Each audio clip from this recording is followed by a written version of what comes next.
విచారణకి వెళ్లకుండా విచారణకి సహకరించకుండా ఏదైతే గందరగోళ పరిస్థితి క్రియేట్ చేసి ఒక పొలిటికల్ స్టంట్ వేసి ఒక డ్రామా చేసి రాజకీయ లబ్ధి పొందే ప్రయత్నం చేస్తుండు కల్వకుంట్ల తారక రామారావు గారు.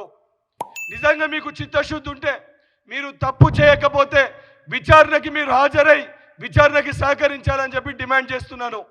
దానితో పాటు ఏసీబీ అధికారులకు కూడా ఈ డ్రామారావు ఎంక్వైరీకి రమ్మంటేనే వస్తలేడు.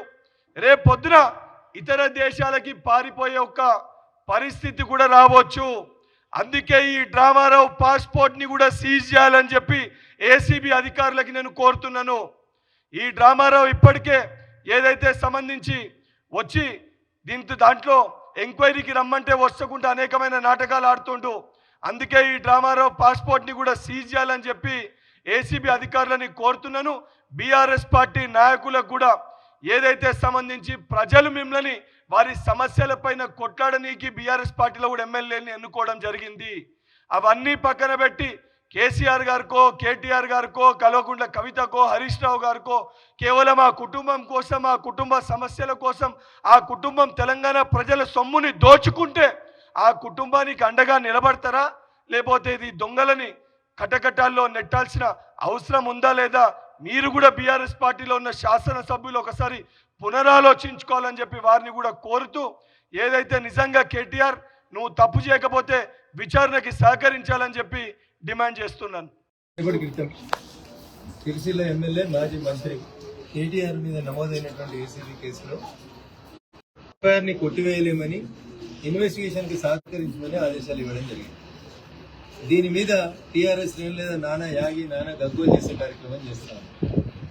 ఏం మాట్లాడినారు కేటీఆర్ గారు? కేసు రిజిస్టర్ అవుతున్నారు, గదేం కేసు, లొట్టపీస్ కేసు, 5 నిమిషాలు ఇట్లా పోయి అట్లా అన్నాడు. ఎవరు వద్దంటున్నారు ఇప్పుడు? మరి లొట్టపీస్ కేసులో పోలీసు వాళ్ళ ముందుకు పోయేందుకు కేటీఆర్ ఎందుకు భయపడుతున్నాడు? ఫస్ట్ ఏమన్నాడు, దాంట్లో అవినీతి జరగలేదు అన్నాడు.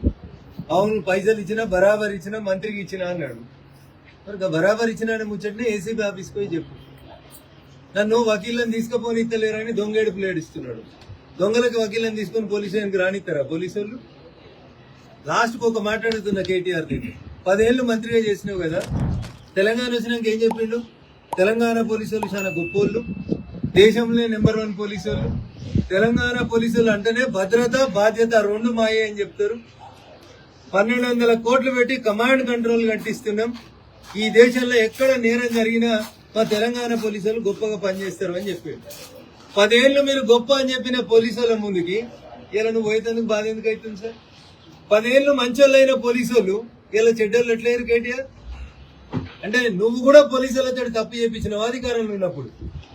దుబ్బాకలో నేను ఎమ్మెల్యే ఉన్నప్పుడు మల్లన్న సాగర్ లో ఒక రైతు చచ్చిపోయిన సూచొత్తా అని పోతే నన్ను రోడ్డు మీద ఆపి పట్టుకపోయి ఎమ్మెల్యేని కూడా చూడకుండా కాలు చేతులు పెట్టి గుంజుకపోయి పోలీస్ స్టేషన్ లో వారేసారు. ఆ రోజు పోలీసులు మంచోళ్ళు ఎట్లయిరి, ఇవాళ నేను ఠానాకు రమ్మంటే నాకు వెనకాల 10 మంది వకీలు కావాలని అడుగుతున్నాడు ఆయన. ఏం తప్పు చేయకపోతే నువ్వు కడిగిన ముత్యమే అయితివి, కేసు లొట్టపీస్ కేసే ఆయే, మరి ఎందుకు భయపడుతున్నావు కేటీఆర్? ఇలా హైకోర్టు కూడా ఎఫ్ఐఆర్ ని కొట్టేయమన్న మీ వాదనని కొట్టేసింది. అంటే దాని అర్థమైంది, మీరు ఇన్వెస్టిగేషన్ కి సహకరించుండ్రి, లేదా హైకోర్టు తీర్పు నచ్చకపోతే సుప్రీంకోర్టు పోండి. ఇదే కేటీఆర్ గారు వారం రోజుల కింద ఇంకో మాట అన్నాడు, జైలుకు వెళ్తే ఏమవుతుంది, జైల్లో మంచిగా వాకింగ్ చేస్తా, యోగా బాగా చేస్తా, ఇంట్లో నాకు మనశ్శాంతి లేదు, మా నాయనో దిక్కు, మా చెల్లో దిక్కు, మా బావో దిక్కు నన్ను బాగా రాసి రంపాన పెడుతున్నారు, జైలుకు పోతే ప్రశాంతంగా ఉంటా, గట్టిగా తయారవచ్చి పాదయాత్ర చేస్తా అన్నాడు. పోయిరాది మరి జైలు కూడా ఎట్లుంటుందో చూసిరండి. ఒక దిక్కేమో తప్పు చేయలేదంటాడు, ఒక దిక్కేమో అవినీతి జరగలేదంటాడు, ఇంకొక దిక్కు మోడీకి ఈడీకి బోడీకి దేనికి భయపడ్డా అంటాడు. మరి వీళ్ళకి ఇంతెందుకు భయపడుతున్నారు? అవన్నా సల్జరం వచ్చిన వరకినట్టు వరుకుతాడు. కావాలంటే మా మనోహరాబాద్కి వెళ్ళి ఇద్దరు డాక్టర్లను కూడా పంపిస్తాం. ముందైతే నువ్వు పోలీస్ స్టేషన్కి పోయి చూడు, పోలీసు వాళ్ళకి చెప్పు ఏం చేసినావో చెప్పు.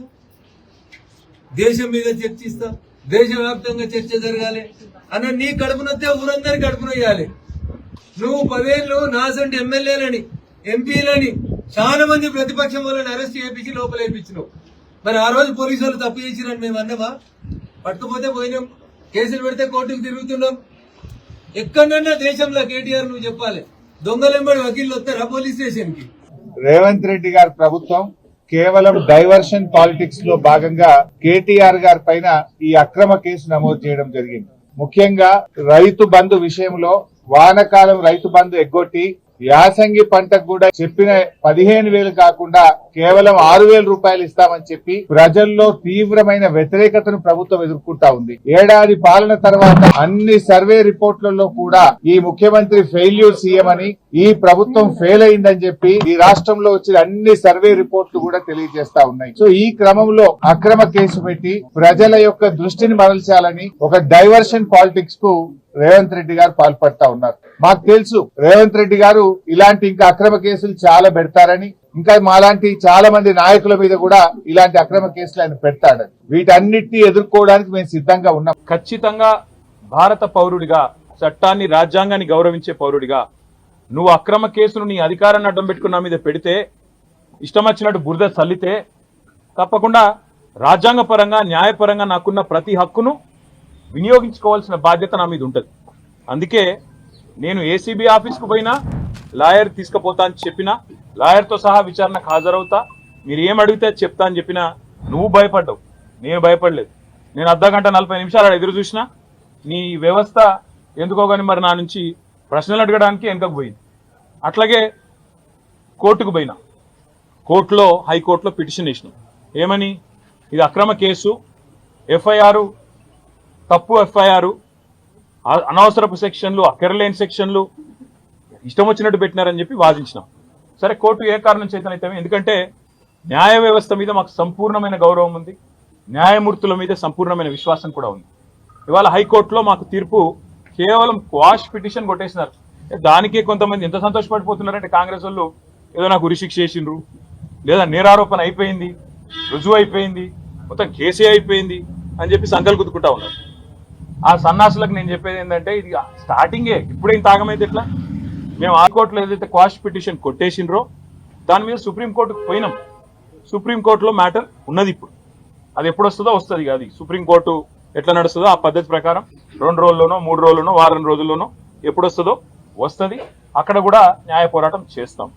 అట్లాగే నిన్న మీరు ఏదైతే నా హక్కులకు భంగం వాటిల్లే విధంగా వ్యవహారం చేసినారో, నేను విచారణకు చట్టాన్ని గౌరవించే పౌరుడిగా హాజరై అక్కడ ఏ సమాధానం అడిగినా చెప్తానని పోయినప్పుడు లాయర్లతో రావద్దంటారు.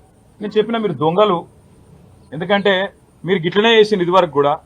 పాపం మా పట్నం నరేందర్ రెడ్డి ఆయన ఇయ్యని స్టేట్మెంట్ ఇచ్చినట్టు బుకాయించి వెంటనే మీడియాలో లీకులు ఇచ్చే దౌర్భాగ్యులు మీరు. నేను నమ్మను మిమ్మల్ని, మా లాయర్ బరాబర్ ఉండాలని అడిగిన. రేపు అందుకే కోర్టుకు కూడా పోతున్నా, హైకోర్టుకు కూడా. నాకు న్యాయవాదుల సమక్షంలో విచారణ జరగాలి అని కోరుతూ హైకోర్టుకు పోతున్నా. తప్పేమున్నది అందులో? న్యాయ వ్యవస్థను తప్పకుండా నాకు ఇవాళ ప్రాధేయపడి వారిని అడిగి నాకు ఈ దుర్మార్గుల నుంచి చట్టపరమైన రక్షణ కల్పించండి అని అడుగుతున్నాను. నేనేం వేరే అడుగుతలేను కదా.